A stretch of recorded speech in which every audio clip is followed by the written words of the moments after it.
Hey guys, it's me. I'm just, taking a break. Um, I just want to share a story, okay? Um,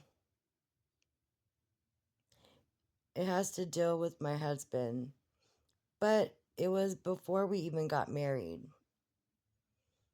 But this is when he knew I was the one to get married to. During that time we were dating, he broke up with me. He broke up with me because he got a letter from his ex-girlfriend and his mom. Actually, it wasn't to him, it was to his mother. Okay. So his mother gave him that letter. So he got on the phone and he broke up with me. Yes, of course, being, a teenager, I was like hurt, like really hurt, like really hurt. Like because I slept with him. Like that's how hurt.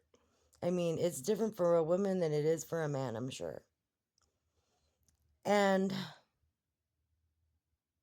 when that happened, I didn't call him back. Like, I was not going to call him back.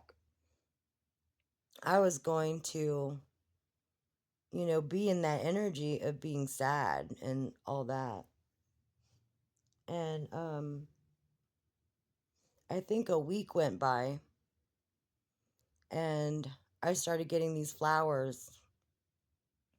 But my parents told me, we really don't approve of him.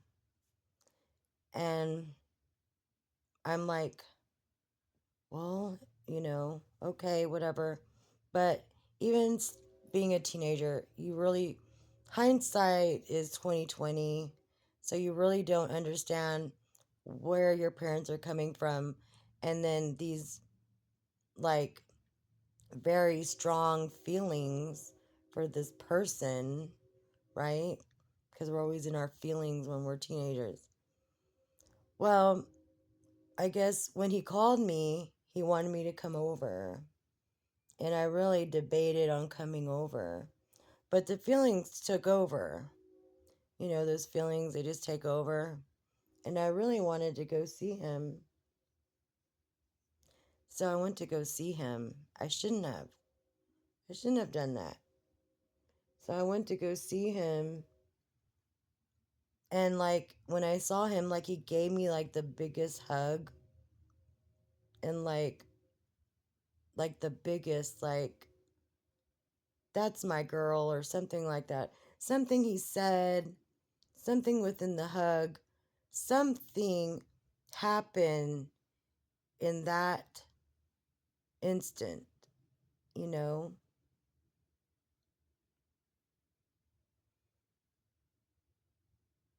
Something happened with his decision about me. So now that I look at it, I was the type of person to take the abuse, whatever he was going to dish out to me. So I was the one that was going to break my boundaries because nobody wants to get dumped, right? They don't.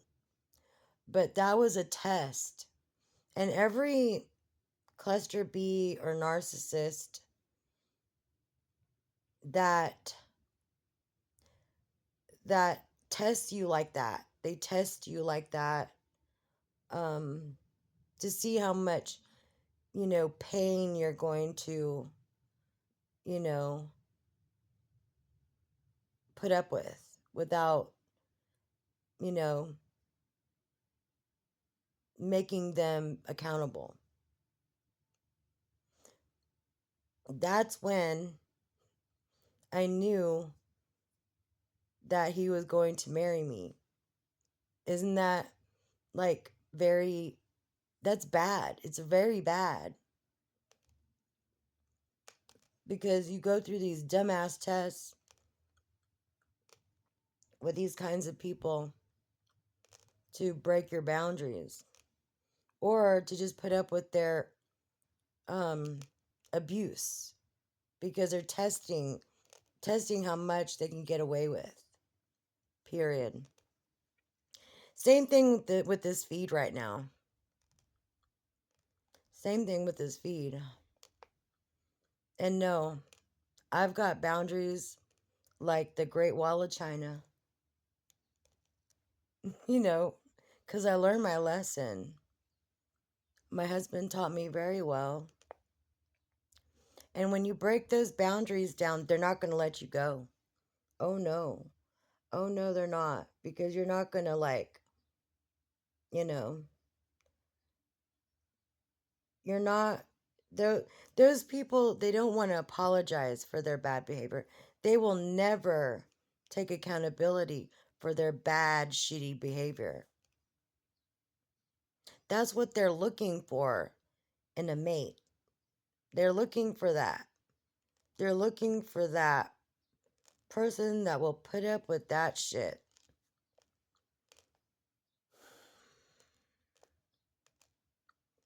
I'd rather live under an overpass.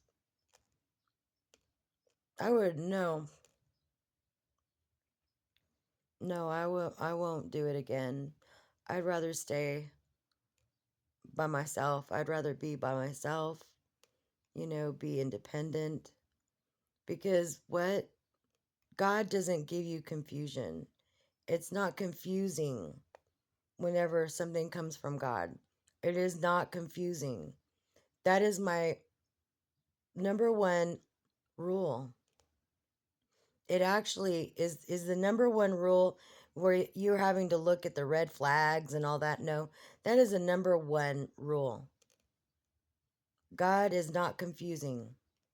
If God gives you someone and you vibe with that person, that is from God. And you are the same. You look at things the same. You respect each other the same. You understand each other's boundaries the same. That's from God.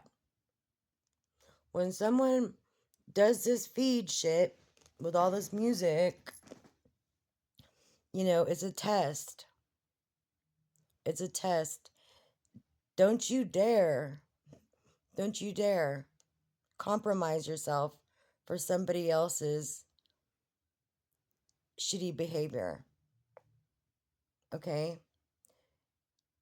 This whole forgiveness thing that maybe he's talking about to other people,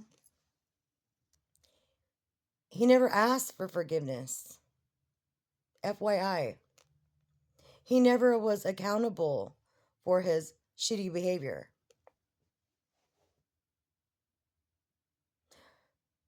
Understand, the number one rule is God is not confusing. If someone comes to you that's confusing, it is not from God. Let it go. That eliminates all the red flags, and you don't have to literally look at every situation and figure it all the fuck out, or even try to get a post that somebody else did about narcissism and their fucking behavior. No. Number one rule: God is not confusing. Something will come to you that is not confusing, that you will know in your heart that is for you. And that is from God. Not this shit. It's a test. It's the test to see how much abuse, how much they could get away with. Because the other people, I guess, they're not like you. They have to use you as a cover. I was thinking about that too. My husband was, he was a turd that was shining, but was always a turd, It's like, you can't vibrate at the same. You're always having to spoon feed these. No, I'd rather just be alone, be independent. That's my golden rule. If it's confusing, it's not of God. That's it. That it will eliminate having to figure out what's the red flags and all of that bullshit. Because what's from God is it's a mystery. It's a mystery. But all this stuff on my feed, it's just, right now, it's just a test. It's a test to, what can they get away with? Because these kinds of people, they don't take accountability for their shitty actions. That's all I have to say about that. Hopefully, the feed stops because I already know who this is. You know. All right, guys, that's it.